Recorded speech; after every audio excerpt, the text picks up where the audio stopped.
Hey YouTube, what's going on? I'm going to bring y'all another quick overview of a project that I recently finished up. This one's pretty cool. It's my Remington 870 Tactical. The whole idea with this was I was just kind of throwing everything you could on a shotgun, trying to make it as modular as possible. Go ahead and show clear here for everybody. So we've got empty tube and chamber.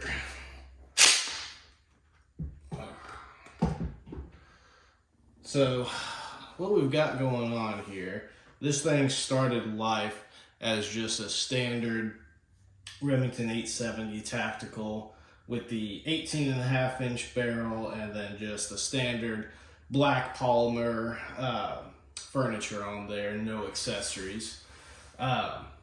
From there, I kind of threw on the typical mag pull furniture that everybody likes, and I can understand why the foregrip here on the stock, or not foregrip rather, but just the grip on the stock is a much more desirable angle, as well as the length of pull is extremely comfortable. The handguard's all right. It helps having the what's it called, M-lock slots on there. That's kind of the main reason I got it, as well as just wanting it to match. But the ability to mount a light over a standard pump, or fore-end on the pump rather. But I definitely recommend the stock more than anything. So if you're gonna get one, I definitely think the stock is the most advantageous accessory to add, because if you've ever held one of the standard ones, that length of pull, it's just kind of awkward. I have a little bit smaller wingspan, so maybe it's on my end, but I think this is a much better grip and length of pull for my stature. Going forward from the stock there, we've got just your standard receiver, came drilled and tapped on top, and we threw on the Wilson Combat Picatinny rail that just bolts directly down into the receiver, and through a EOTech. It is the EXPS 2-0, so the non-night vision compatible with the QD throw lever and the side buttons and all that good stuff.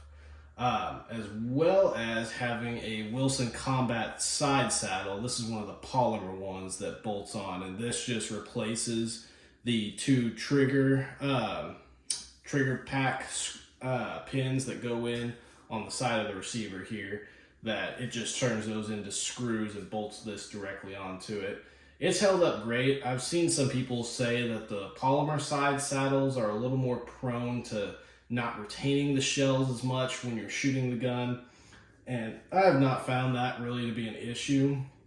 I've even been running some of these with the brass to the ground just to see if they would shake loose, and I've not had any issues with that. So I think the Velcro rails have their place, especially if you're going to carry multiple sets of shells, but these polymer ones have always seemed like a better alternative to me, just because that Velcro kind of expands and contract, or it doesn't really contract, it just kind of expands, and then over time doesn't hold the shells as good. And I've noticed that like on these, what's it called? I don't really want to call it a chest rig, but just like a shotgun shell sleeve or saddle, I guess, that you would drape over your chest, something like these. But yeah, anyway, the shell holder side saddle works great. Moving forward from there, I've got a Surefire X300 that I bolted onto the side with just a standard M-lock slot Picatinny section. I ran the Surefire X300 on there because it's a little easier compared to the Scout Light to actuate it on this pump right here. When I'm holding it, my thumb just kind of sits right there, and I can flick the bottom one very easily to get light on or light off. And it's held up under the recoil. It hasn't really loosened, but I try to Loctite all my things anyway, especially on a harder recoiling platform like a 12 gauge.